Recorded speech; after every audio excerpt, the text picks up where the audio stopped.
It happened when I was about 7 years old. My mom had to work late that evening, so it was just me and my 2 older brothers at home. They were 13 and 14, always protective of me. We were in the middle of dinner when the doorbell rang. Now, our grandparents and mom had made one rule crystal clear: never open the door unless we knew someone was coming. My middle brother, the cautious one, immediately said not to answer it, but my oldest brother scoffed, calling him a coward, and went to check. Before he even got close to the door, he paused to peek through the side window. I'll never forget how he froze, his face draining of color. He ducked down fast, motioning us to stay quiet. "What is it?" I whispered. He didn't answer. My middle brother took a quick look for himself and immediately yanked the curtain shut. "Get away from the door," he hissed. I was too young to understand the seriousness of the situation. Curious and naive, I took a step toward the door when my oldest brother grabbed a kitchen knife and pepper spray. "Give me the phone," he snapped, his voice low but urgent. I handed it over, confused and scared. I inched toward the door again, and before anyone could stop me, I reached for the handle. The second I cracked it open, my middle brother grabbed me and yanked me back. And then, we heard a deafening bang. A bullet flew right past my face, so close I could feel the heat and hear the whistle as it tore through the air. My brother didn't hesitate. He pulled me along as we sprinted for the bedroom. We slammed the door shut, locking both bolts. My brothers shoved a dresser in front of it, their faces pale and sweaty. From the other side, we could hear heavy footsteps approaching, then pounding on the door. "Open up, kids," a voice growled. "I just want to talk." I started crying, terrified beyond words. My oldest brother yelled back, "Get out of here! The cops are coming." The man laughed, a low, chilling sound. "Don't worry, I'll take care of you before they get here." It felt like an eternity. My brother was on the phone with the police, frantically explaining our situation. Then we heard it. The sound of sirens in the distance. The pounding stopped. Heavy footsteps retreated. Moments later, the police stormed in, catching the man as he tried to jump the backyard fence.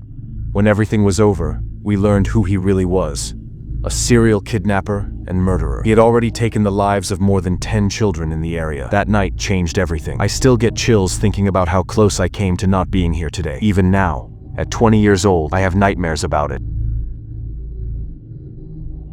A few years ago, I landed a job at a prestigious multinational company. It was one of those career-defining moments, or so I thought. The company, Smith & Company, had a reputation for being the best in the industry, but it came with an infamous downside: crushing work pressure. I was assigned to cubicle number 314. At first, I was thrilled. Everything felt new and exciting, and I was eager to prove myself. But it didn't take long for the honeymoon phase to end. The workload was brutal, but that wasn't what bothered me the most. Strange things started happening in my cubicle. At first, it was subtle. Mild headaches every time I sat down to work. Then, I began hearing faint, distant screams. It wasn't loud, but it was enough to make me uncomfortable. I tried to rationalize it, chalking it up to stress. But then, things escalated. Every morning, the files I neatly organized in my desk drawer would be scattered all over the floor.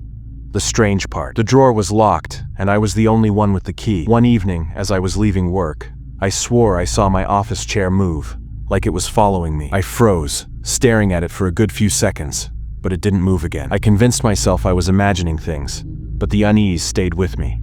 These incidents started affecting my work performance. I was constantly distracted and couldn't focus. My boss wasn't happy and made sure I knew it. One day, after a particularly rough scolding, I decided to stay late to finish a project and prove I could handle the job. By 8 p.m., the office was empty. It was just me and the eerie silence of the building. At first, everything was fine, but as the clock ticked closer to midnight, the familiar, unsettling noises began. It started with whispers, faint and unintelligible. I tried to ignore them, focusing on my screen, but then, the overhead light in my cubicle began to flicker. The temperature around me dropped suddenly, and I could see my breath in the air. I tried to stay calm, but when I glanced up, I saw a dark figure sitting in the cubicle across from me. It was shadowy and indistinct, but its presence was undeniable. My heart raced as I stood up to get a better look, but as soon as I moved, it disappeared. I told myself it wasn't real. Maybe I was overworked and imagining things. But then my computer screen flickered, and words appeared, typed out as if by an unseen hand: "You don't belong here." Panic set in. I bolted for the door, but it wouldn't budge. No matter how hard I pulled, it felt like the door weighed a ton. Behind me, I heard the unmistakable sound of a chair rolling across the floor. I turned, and there it was, the dark figure, now sitting in my chair, staring at me. Its eyes glowed red, and a sinister smile spread across its shadowy face. I screamed, but no one was there to hear me. The figure rose and floated toward me, stopping inches from my face. In a cold, raspy voice, it whispered a story that chilled me to my core. It had been an employee here, just like me. The unbearable work pressure and isolation had driven it to jump from the 13th floor. Now, it was stuck here, haunting the place that had caused its demise. When it finished speaking, I felt a sharp pain in my head and blacked out. The next morning, my co-workers found me lying on the floor of the office. I was alive, but I couldn't stop muttering about the shadowy figure in the cursed cubicle. They later told me I'd been taken to a hospital, but I have no memory of it. Rumors spread quickly. Apparently, the cubicle had a history. The man who worked there before me, his name was Matthew, had died tragically, and others claimed to have experienced strange things too. A few of my co-workers even quit after hearing my story. To this day, I can't walk into an office building without feeling a deep sense of dread. And no matter how much time passes, I'll never forget the haunted cubicle and the figure that warned me, "You don't belong here." I was 19 when this happened. Even though I'm 30 now, I still think about it often. Back then, I was traveling to another state for an event. To save money, I booked a budget hotel. It wasn't anything fancy, but it was clean enough, and I figured it would do for just one night. After settling in and unpacking, I decided to grab dinner at a nearby restaurant. By the time I returned, it was around 8 p.m. I changed into something comfortable and laid on the bed, scrolling through my phone, planning to relax for the night. Suddenly, a loud alarm blared through the room. A recorded voice repeated, "Attention all guests. Please remain in your rooms. The hotel is under lockdown." I froze. A lockdown. In a hotel, I had never heard of something like that. At first, I thought it might be some sort of drill or technical malfunction, but the alarm didn't stop. The lights in the room began flashing, casting an eerie glow, and the announcement repeated every 20 seconds. At around 9:30, the alarm finally stopped, but the flashing light and the announcement persisted. It was annoying, but I decided to distract myself by watching TV. After an hour, I was starting to feel tired, so I turned off the lights and tried to sleep, but the flickering light from the ceiling and the constant announcement made it impossible to fully relax. Just as I was considering calling the front desk to ask what was going on, my room phone rang. The shrill sound startled me. I hesitated for a moment, but then I picked it up. It was the front desk. A man with a very serious tone told me to stay calm and quietly leave the room. Confused and a bit irritated, I asked him what was going on. That's when he said something that sent a chill through me. "There's someone in your room. Get out now." I froze, clutching the phone tightly. My eyes darted around the room, scanning every shadow. I wanted to believe it was a mistake, maybe a prank, but his tone was too serious to ignore. Slowly, I placed the phone down without hanging up and started looking around. The room seemed empty. I checked under the bed first. Nothing. Then the bathroom, also empty. That's when I noticed the closet. It was one of those old wooden ones with sliding doors, and it was slightly ajar. Through the small gap, I saw it. A pair of eyes. I stopped breathing for a second. My heart was pounding so loudly. I wanted to scream, but I knew that might make things worse. Suddenly, the closet door creaked slightly as if the person inside had shifted. That was all I needed. I grabbed my bag, bolted for the door, and didn't stop running until I reached the lobby. When I got to the front desk, the staff was already on high alert. They showed me footage from the security cameras. A man with disheveled brown hair and dirty clothes had been wandering the hotel halls earlier that evening. He had used a stolen key card to enter random rooms. Mine was one of them. The police arrived and searched the room. They found him hiding in the closet, clutching a small knife. He looked at me as they dragged him away, his expression calm, as if he recognized me. What still terrifies me to this day is knowing he had been in that closet for over an hour, watching me. If I hadn't picked up that phone call, I don't even want to imagine what could have happened. A few years ago, when I was still driving trucks for a living, something happened to me that I can never forget. It was a nightmarish experience on a desolate highway that runs through dense woods in the middle of nowhere. My name is Mike, and this story still gives me chills every time I think about it. It was around 2 a.m., and I was hauling goods to a small town in West Virginia. The road was eerily silent, the kind where you don't see another vehicle for miles. The trees lining the highway loomed over like dark sentinels, their branches casting strange skeletal shadows. As I drove, my headlights caught sight of a vehicle on the shoulder of the road, a mangled ambulance. It looked like it had crashed head-on into a tree. Something about the scene was unsettling, but I couldn't just drive past without checking if someone needed help. I pulled over, grabbed my flashlight, and approached the ambulance cautiously. The driver's seat was empty, the windshield was cracked, and the front was smashed, but there was no sign of the driver anywhere. I called out, "Hey, anyone here?" But the only reply was the rustling of leaves in the wind. Then I glanced inside the back of the ambulance. My stomach dropped. There was a body lying on a stretcher, covered with a blood-stained sheet. It wasn't the sight of the body that unnerved me. It was the unnatural stillness. It felt wrong. Like the air around it was heavier, trying to shake off the unease.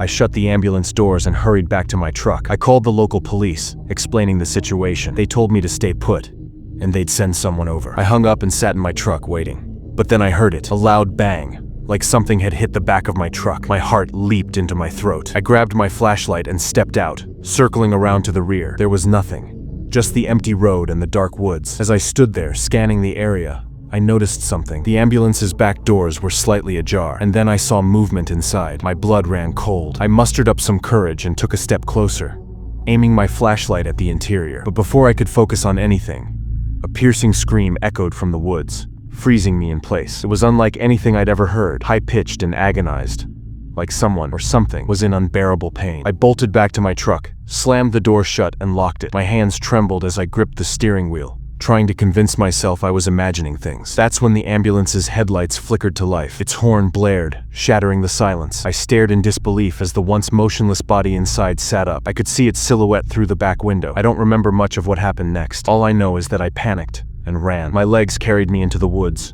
further and further away from the haunted scene. The forest was pitch black, and every snapping twig sounded like a predator closing in. Then I heard it again, a rustling, this time accompanied by the sound of heavy breathing, close behind me. I turned my head and saw a figure in white sprinting towards me on all fours, like some kind of grotesque animal. I ran as fast as I could, heart pounding, lungs burning. Just when I thought I couldn't go any further, I heard the faint sound of sirens. The police were finally here. I stumbled out of the woods, gasping for air. The officers rushed over, helping me to their car. When I tried to explain what I'd seen, they exchanged skeptical glances.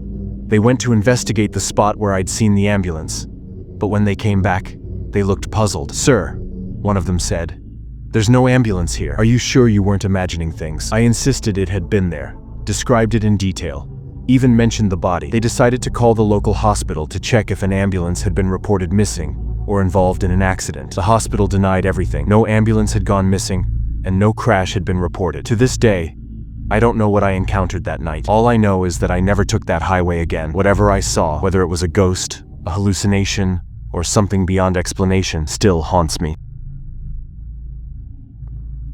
A few years ago, I worked a tech support job at a small IT company. It wasn't glamorous, but it paid the bills. The company wasn't well known, and honestly, it seemed shady even when I joined. Rumors floated around about some pyramid scheme it was involved in, but I didn't care much since I worked in IT. I avoided the sales drama and just focused on fixing computers and answering tech support emails. The real horror began when I switched to the night shift. The hours were grueling, 12 p.m. to midnight on weekends, with a 1-hour break. After 6 p.m., the entire office would empty out, leaving me completely alone in the building. At first, it seemed like a peaceful setup. I could handle emails, play a bit of mobile games, or read during downtime. But soon, that solitude turned into something I dreaded. The office building was isolated, surrounded by a patch of dense woods. The parking lot lights barely worked, and the basement, where the break room and vending machines were, was practically a dungeon. A single flickering bulb illuminated the hallway leading to the vending machines. To make it worse,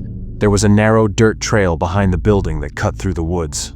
No lights, just darkness, and the occasional rustling of unseen animals. One quiet Saturday night, I went down to grab a soda from the vending machine. The hallway was eerily silent, except for the low hum of the fridge in the break room. As I approached the vending machine, I caught something in the corner of my eye, a faint shadow beyond the glass door that led to the woods. My heart skipped. I paused, staring into the darkness, but I convinced myself it was nothing, maybe a raccoon or a stray dog.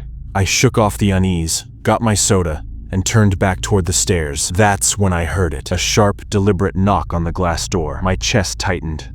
I froze in place, too scared to look back. When I finally mustered the courage to glance over my shoulder, no one was there, just the darkness of the woods. Trying to calm myself, I headed back upstairs. As I climbed the stairs, I heard something that made my blood run cold. Footsteps behind me, slow, heavy, deliberate. I turned quickly, but there was nothing, just the empty stairwell. I ran the rest of the way to my desk, slammed into my chair, and tried to focus on work. 30 minutes passed, and I was starting to relax when I noticed movement through the glass doors at the front of the office. A figure, tall, thin, and eerily still. It was a man. He stood just outside the door, staring inside. His face was pale, his eyes sunken, and his clothes looked dirty and torn. My stomach dropped. He started trying to open the door. The handle jiggled violently, but the door was locked. Then he spotted me. His dark eyes locked onto mine, and a wicked grin stretched across his face. He began pounding on the door, harder and harder, as if trying to break it down.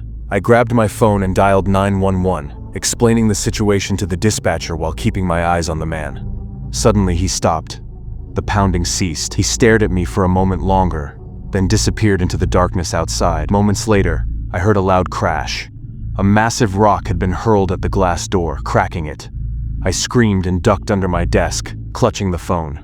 The dispatcher assured me that police were on their way, but every second felt like an eternity. I could hear the man pacing outside the shattered door, his footsteps crunching on broken glass. Finally, I saw flashing red and blue lights outside. The man bolted into the woods as the police arrived. The officers searched the area but didn't find him. One of them told me that whoever he was, he'd been watching me for a while, waiting for the building to be empty. I quit that job a month later. I couldn't handle working alone at night anymore. I still think about that man and wonder what might have happened if the police had been even a minute later. Whatever his intentions were, I'm just grateful I never found out.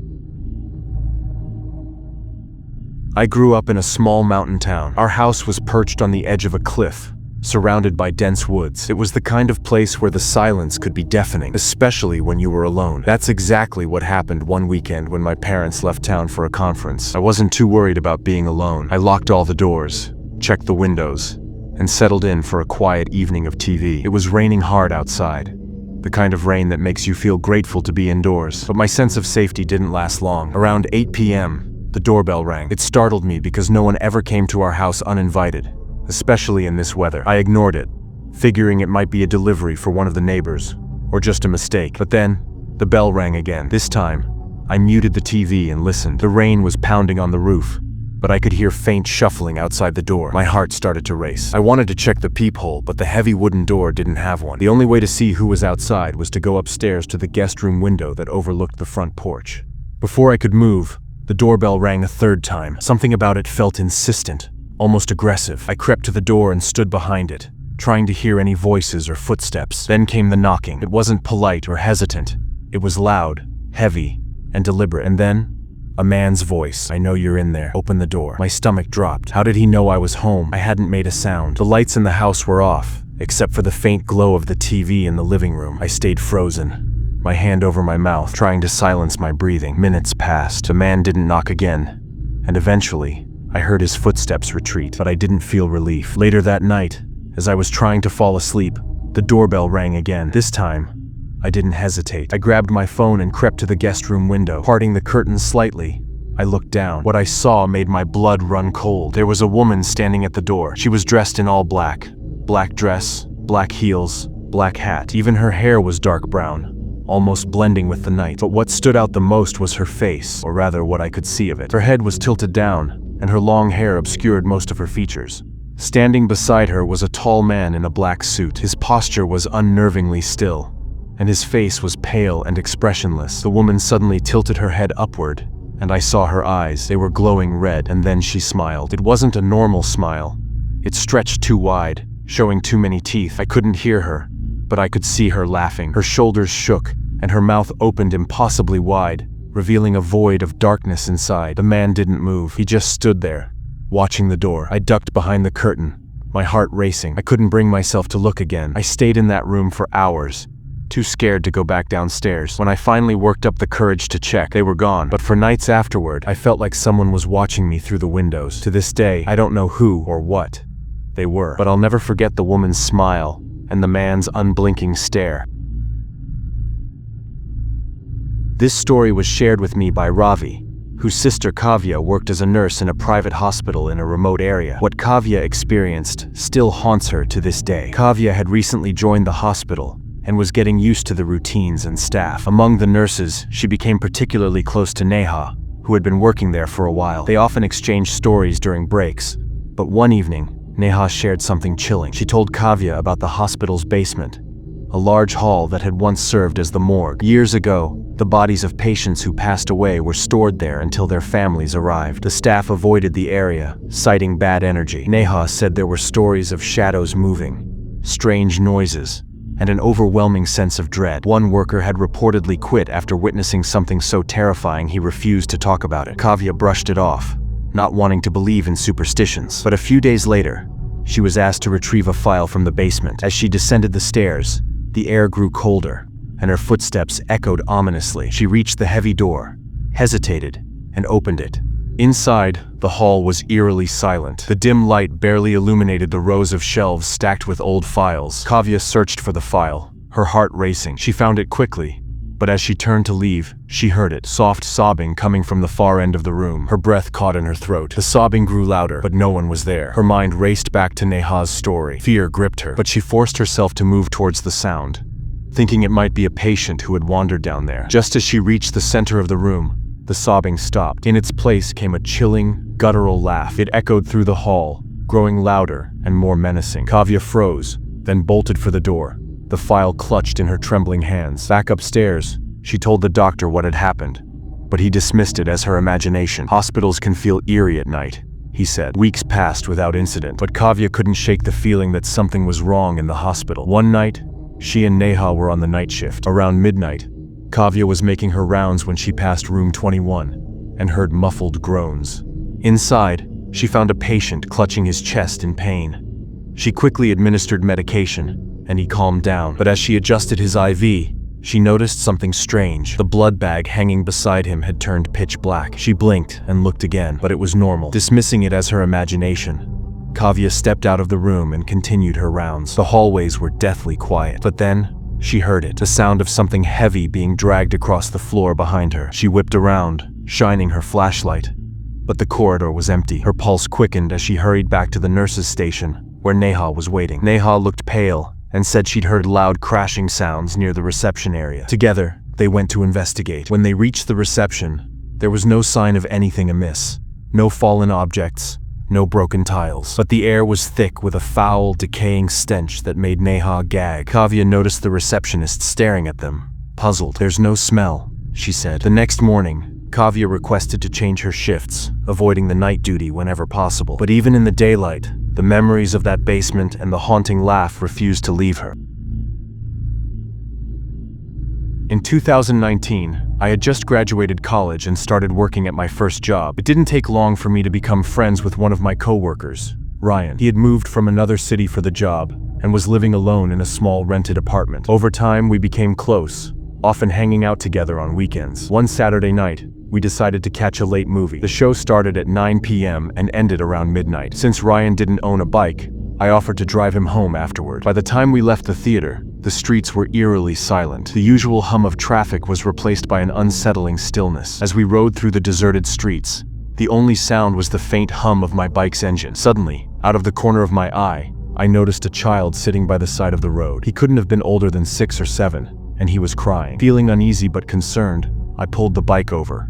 Ryan immediately whispered, "Let's not get involved," but I couldn't just leave the kid there. I approached him cautiously and asked, "Hey, are you okay? Where are your parents?" He didn't respond. He just kept his head down, sobbing quietly. I tried again. "What's your name? Where's your house? I can take you there." This time, he slowly lifted his head, and my heart nearly stopped. His eyes were pure white, glowing, almost, and there was a deep gash on his forehead, blood dripping down his face. I stumbled backward, my mind racing. Before I could say another word, the boy softly said, "Can you take me home?" His voice was hollow, cold. It didn't sound like a child's voice. Ryan grabbed my arm and yelled, "Let's get out of here." But before I could even move, the boy vanished right in front of us. My hands trembled as I started the bike, and we sped off as fast as we could. Neither of us said a word the entire ride. When we finally reached Ryan's apartment, I refused to go home. I stayed the night, too shaken to drive back alone. A few days later, I mentioned the incident to a local co-worker. His face turned pale. He told me about an accident that happened on that very road years ago. A little boy had been hit by a car and killed. Since then, several people claim to have seen a child's spirit crying by the roadside. I'll never forget that night. To this day, I avoid that road, especially after dark. My name is Mike. Though this didn't happen to me directly, it's a story my parents told me, a story that still gives me chills every time I think about it. It happened about 27 years ago, long before I was born. Back then, my parents lived in a quiet suburban town. One evening, they had to attend a relative's wedding about 60 miles away. My dad had a car, so they decided to drive there and back the same day. The wedding went well, but they stayed longer than expected. By the time they left, it was already past 11 p.m. The highway they took back home was eerily quiet. There were no streetlights, and the road stretched endlessly into the dark. My dad was driving while my mom sat beside him, staring out into the vast emptiness. That's when they saw her. A woman was walking alone by the side of the highway. She wore a simple faded red dress and seemed to be in her late 20s. Her head was slightly tilted down, and her long hair covered most of her face. Seeing her out there alone in the middle of the night made my mom uneasy. "Why is she out here so late?" she asked. "We should help her." My dad hesitated, but eventually slowed down and pulled the car over a few feet ahead of her. He rolled down the window and called out, "Excuse me, ma'am. Do you need a ride? Where are you headed?" The woman stopped walking. She didn't say a word. Slowly, she turned to face the car, and that's when my parents saw it. Her face, or what should have been her face, was completely blank. No eyes, no nose, no mouth, just smooth, dark skin where her features should have been. My dad froze. My mom let out a gasp and grabbed his arm. They stared in shock as the woman took a step closer to the car. Without another thought, my dad slammed his foot on the accelerator, and the car sped off. As they drove away, my mom looked back. The woman was standing in the middle of the road, staring after them, or at least it felt like she was. They didn't stop until they were home, locking every door and window once inside. Neither of them could sleep that night. They never saw the woman again, but the memory of her still haunts them. My dad, who's usually a skeptic, swears this was something supernatural. I believe him. After all, some highways aren't just roads. They're paths for things we can't understand. It was 8 years ago, and my dad was returning home from a trip out of town. His train was scheduled to arrive at 9 p.m. at the Cuttack Junction station, so I took my bike and got there a little early to pick him up. But when I arrived, I learned his train was delayed by 2 hours. I spent the time pacing around the platform, checking my watch every few minutes. Finally, at 11 p.m., the train pulled in. We didn't waste any time. I got my dad on the back of the bike, and we started heading home. Just as we hit the main highway, the sky opened up, and it began pouring hard. I slowed down and instinctively looked for shelter under a tree, but my dad told me to keep going. He said it was already late, and we could change clothes once we got home. I hesitated, but eventually agreed and continued riding in the heavy rain. Visibility was poor, and the sound of the rain pounding against my helmet was deafening. That's when I saw her, a girl, dressed in white, standing in the middle of the road. She was waving her arm, asking for a lift. At first, I thought it was odd that someone would be out here in the middle of the night, in the middle of nowhere, during a downpour. But as I got closer, I noticed something even stranger. The way she waved, her arm bent unnaturally, almost as if it were boneless, flapping like fabric caught in the wind. I slowed down just enough to get a better look, and that's when my dad shouted, "Keep going. Don't stop." His voice startled me, but I followed his command. As we passed her, something about her caught my eye. Despite the torrential rain, she wasn't wet. Not a drop of water touched her clothes or her skin. I was too scared to turn around, but I could feel my dad gripping my shoulders tightly. I knew he saw it too. Then he whispered in a panicked voice, "Look at the rain. It's going through her." My heart was racing. I couldn't resist a quick glance in the rearview mirror. That's when I saw her again, but now, she wasn't standing still. She was following us. No, chasing us. Her feet didn't touch the ground. She moved effortlessly, almost gliding, and her speed was terrifying. She was catching up. "Go faster," my dad yelled, his voice trembling. I twisted the throttle as far as it would go. The bike roared as we sped through the rain, but she stayed right behind us. I glanced back again, and that's when I saw her feet, floating a foot off the ground. She wasn't running. She was flying. My dad shouted something again, but I couldn't process his words. All I could think about was escaping her. My pulse was pounding in my ears as I pushed the bike to its limit. And then, just like that, she vanished. 1 second, she was there, her pale face glaring at us through the storm. The next, she was gone. We didn't slow down until we reached home, soaked to the bone and visibly shaken. My dad told me not to say a word to anyone. He didn't want to scare the rest of the family, but that wasn't the end. The next day, both of us came down with a fever so severe that we couldn't get out of bed for days. We recovered eventually, but that night still haunts me. Even now, whenever it rains at night, I can't help but think about her, the girl in white, waiting, and I pray I never see her again.